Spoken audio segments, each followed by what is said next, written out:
একটা অনেক পুরনো সনাতনী একটি কথা আছে, যে কথাটি আমরা ছোটবেলা থেকে শুনে এসেছি। সেটা হচ্ছে নলেজ ইজ পাওয়ার। আজকের যুগে কেউ কেউ এটাকে একটু পরিবর্তিত করে বলেন যে ইনফরমেশন ইজ পাওয়ার। আসলে আজকে যে প্রদর্শনী হয়েছে এবং আজকে যে উদ্বোধন হয়েছে আমাকে সেই কথাটি স্মরণ করিয়ে দিয়েছে যে আসলে সত্যি বুঝি ইনফরমেশন ইজ পাওয়ার আজকের এই যুগে। অত্যন্ত প্রশংসনীয় যেটা বলা হচ্ছে যে একটি ছোট্ট বাক্সে, অথবা আমি বলবো যে একটি ছোট্ট পর্দায় লক্ষ লক্ষ বাংলাদেশি যারা পৃথিবীর বিভিন্ন অংশে ছড়িয়ে আছে তাদের মেধা নিয়ে তাদেরকে একত্রিত করার এই যে প্রয়াস, এবং এটা অত্যন্ত কষ্টসাধ্য প্রয়াস। কেবলমাত্র যারা নিজেরা কখনো ওয়েবসাইট তৈরি করেছেন তারাই জানেন যে এটা কত কষ্টকর, এছাড়া অন্যরা হয়তো সেটা ঠিক বুঝবেন না। আমি জানি না দিনের পর দিন রাতের পর রাত কতদিন ধরে তাকে এই কাজ করতে হয়েছে, যার যে ফসল সেটা আমরা আজকে সবাই পেয়েছি।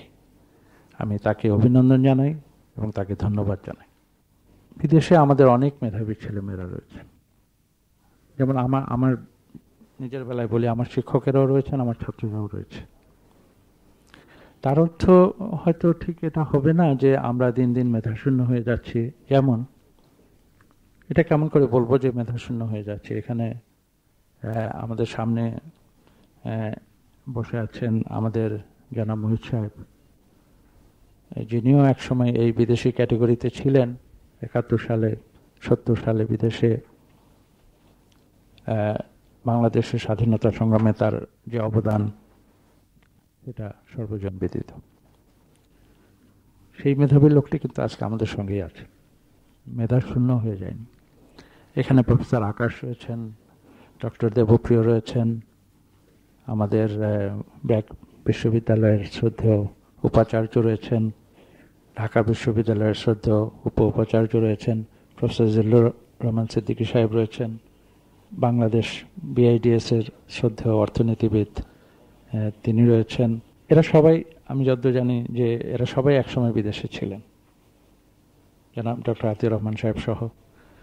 এবং বিদেশের টানে বিদেশে গিয়ে জ্ঞান আহরণ করে নিজের মেধার বিকাশ ঘটিয়ে এবং সেখান থেকে মেধার সঞ্চয় করে এরা সবাই দেশে ফিরে এসছেন। আর যার উপলক্ষে আজকের এই অনুষ্ঠানটিতে আমরা এসেছি তার কথা না বললেই নয়। এমই চৌধুরী শামীম, তিনি সম্ভবত এখনো বিদেশে রয়ে গিয়েছেন, তবে আজকের তার যে কাজের যে ফসল সেটা দেখে আমি খুব নিশ্চিত নই যে তিনি বিদেশে থেকেই যাবেন। আমার মনে হচ্ছে তিনিও হয়তো বিদেশে ফিরে আসবেন। কাজেই মেধা শূন্য যে আমরা হয়ে যাচ্ছি সেটা নয়, যে জিনিসটা হচ্ছে যে আমাদের এই মেধাকে সমন্বিতভাবে দেশের কাজে লাগানো, সেই জিনিসটা হয়তো আমরা ঠিক সফলভাবে করতে পারছি না। এবং এক্ষেত্রে শুধু দেশের ভেতরে যারা মেধাবী তাদের সমন্বয় নয়, তাদের সঙ্গে যারা বিদেশে মেধাবী যারা রয়েছেন তাদের সকলের যদি সমন্বয় আমরা করতে পারি, এবং তারই কিছুটা পরিচয় আজকের এই ওয়েবসাইট উদ্বোধনে আমি যেভাবে দেখেছি এটাকে, সেই সমন্বয় সাধন যদি করতে পারি, এটা বলার অপেক্ষা রাখে না যে এই দেশ সত্যি উপকৃত হবে, এই দেশের মঙ্গল হবে এবং এই দেশের মানুষের কল্যাণ সাধিত হবে। এবং আজকে এটা সম্ভব হচ্ছে একটি বিশেষ কারণে, যে এই নতুন শতাব্দীতে, এই নতুন সহস্রাব্দে যে নতুন যে technology, information and communication technology, সেই টেকনোলজির কল্যাণে। এবং এ প্রসঙ্গে আমি যে কথাটি জোর দিয়ে বলবো সেটা হচ্ছে যে এটা কেবল একটি টেকনোলজি নয়, আজকে এটা স্বীকৃত হয়েছে সর্বত্র, বিশ্বের সর্বত্র, যে এই নতুন একটি টেকনোলজি যেটা অত্যন্ত হাইটেক যাকে বলা হয়, অথচ এটা অত্যন্ত হাইটেক হয়েও এটা সাধারণ মানুষের হাতের মুঠোয় রয়েছে। এটাই হচ্ছে নতুন টেকনোলজির বিশেষত্ব। এবং একই সঙ্গে এটা এমন একটি নতুন টেকনোলজি যার দাম দিন দিন কমে এসছে, এবং আমাদের যে পারচেজিং পাওয়ার, অ্যাফোর্ডেবিলিটি তার ভেতরে আসছে। এবং এটা এমন একটা নতুন টেকনোলজি যেখানে আমরা ফ্রগ লিপ করতে পারি, অর্থাৎ অতীতের যে উন্নয়নের যে বিভিন্ন স্তরগুলো, সেই স্তরগুলো আমরা লাভ দিয়ে পার হয়ে সর্বশেষ স্তরে সরাসরি নিজেদের সংযুক্ত করতে পারি। যে এই যে তিনটি বড় সুবিধা, এই তিনটি বড় সুবিধাকে কাজে লাগিয়ে এই নতুন টেকনোলজিকে আমরা কেবলমাত্র একটি টেকনোলজি হিসেবে নয়, এটি একটি সমাজ পরিবর্তনের হাতিয়ার হিসেবে আমরা দেখতে চাই। বলা বাহুল্য, সমাজ পরিবর্তনের সাথে সাথে যে প্রশ্নগুলো আসে, যেমন একটি সরকারের সুশাসন, স্বচ্ছতা, জবাবদিহিতা, এই বিষয়গুলো কিন্তু এই নতুন টেকনোলজির মাধ্যমে খুব সহজেই নিশ্চিত করা যায়, যেটা সনাতন পদ্ধতিতে অনেক সময় করা যায় না। একই সঙ্গে একটি গণতান্ত্রিক সরকারকে সাধারণ মানুষের দোরগোড়ায় পৌঁছে দেওয়ার যে প্রচেষ্টা, সেটাও কিন্তু এই টেকনোলজির মাধ্যমে খুব সহজে সম্ভব। কাজে এই সব দিক বিবেচনায় আজকে এই নতুন টেকনোলজিকে সমাজ পরিবর্তনের একটি হাতিয়ার হিসেবে ব্যবহার করার যে প্রচেষ্টা, সেই প্রচেষ্টারই একটি উদ্যোগ হিসাবে, তারই একটি অংশ হিসেবে আমি আজকের এই কার্যক্রমকে আমি গ্রহণ করব। আমি বক্তব্য দীর্ঘ করতে চাই না, আমি শুধু এইটুকু বলবো যে এই প্রচেষ্টা সফল হোক। আমার কাছে জানতে চাওয়া হয়েছে যে সরকার এ বিষয়ে কি সহযোগিতা দিতে পারে বা সরকার এটাকে কিভাবে নেবে। আমি কিভাবে নিচ্ছি, আমার উপস্থিতি তো সেটা প্রমাণ করছে। আমি আসলে যেটা সত্যি কথা সেটা হচ্ছে যে এই ধরনের কার্যক্রমে আজকের যিনি উদ্যোক্তা এম চৌধুরী শামীম, তিনি যে অবদান রেখেছেন তার চেয়ে খুব বেশি অবদান যে সরকার রাখতে পারবে সেটা আমি মনে করি না, এবং এটা আমি খোলাখুলি বলছি।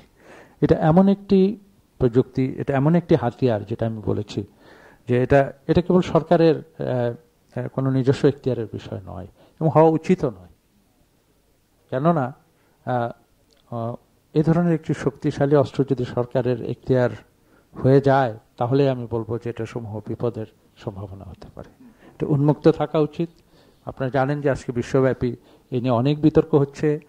আগামী মাসে টিউনিসে যে জাতিসংঘের যে সর্বোচ্চ পর্যায়ের যে শীর্ষ সম্মেলন যেটি অনুষ্ঠিত হবে, সেখানে সবচেয়ে যে বিষয়গুলি নিয়ে বিতর্ক হচ্ছে তার মধ্যে একটি হচ্ছে ইন্টারনেট গভর্নেন্স, অর্থাৎ সরকার তার যে প্রশাসন প্রক্রিয়া, সুশাসন প্রক্রিয়া, সেগুলোকে কিভাবে জনমানুষের কল্যাণে নিবেদিত করবে, তার মূল চাবিকাঠি কার হাতে থাকবে, সরকারের হাতে থাকবে না বেসরকারের হাতে থাকবে। এনজিও কথাটিও একটু আগে বলেছেন ডক্টর দেবপ্রিয়, সরকারের হাতে থাকবে না সরকারের বাইরে থাকবে। আসলে আপনারা জানেন যে সকল শক্তির উৎস হচ্ছে মানুষ, এবং সরকারও সে মানুষের ঊর্ধ্বে, এটা আমি মনে করি না। সরকারকে মানুষ কেবলমাত্র একটি নির্দিষ্ট সময়ের জন্য একটি দায়িত্ব দেয়, এবং তারপরে সেই দায়িত্ব তারা সঠিকভাবে পালন করেছে কি না সেটা তারা পরীক্ষা নিরীক্ষা করে, বিশ্লেষণ করে। সেই কারণেই কিন্তু আমি বলি যে জনগণের যে সার্বভৌমত্ব, সেটা কিন্তু ফিরে ফিরে জনগণের হাতে ফিরে আসে একটা নির্দিষ্ট সময়, কোনো দেশে 4 বছর, কোনো দেশে 5 বছর, তারপরে তখন মানুষ সরকারকে পুনরায় মূল্যায়ন করে এবং তখন তাদের মতামত আবার দেয়। এবং সেই ক্ষেত্রে আজকের এই যে আইসিটির যে হাতিয়ার, সেটা আমি বিশ্বাস করি জনগণের হাতেই রাখতে হবে। এবং সরকার হয়তো কিছু নীতিমালা দিতে পারে, যেটা আমরা ইতিমধ্যে দিয়েছি। সরকার কিছু আইন করতে পারে, জনপ্রতিনিধিদের সমন্বয়ে যে সংসদ গঠিত, সেই সংসদের মাধ্যমে সংখ্যাগরিষ্ঠতার দাবিতে একটি আইনও হয়তো করতে পারে, যেটা পরিবর্তিত হতে পারে। এটা এরকম কিছু নয় যে যেটা চিরদিন থাকবে, কিন্তু সবকিছু একটি দিকে নিবদ্ধ হতে হবে এবং একটি উদ্দেশ্যে সবকিছু আমাদের নিবেদিত হতে হবে, সেটা হচ্ছে যে মানুষের কল্যাণ। এবং আজকের যে প্রচেষ্টা, সেটা মানুষের কল্যাণে নিবেদিত হয়েছে, এই বিশ্বাস, এই আস্থা প্রকাশ করে এবং এম চৌধুরী শামীম, তাকে আন্তরিক ধন্যবাদ জানিয়ে তার এই মহতী প্রচেষ্টার সফল হোক, এই আশাবাদ ব্যক্ত করে আমার বক্তব্য শেষ করছি। খোদা হাফেজ।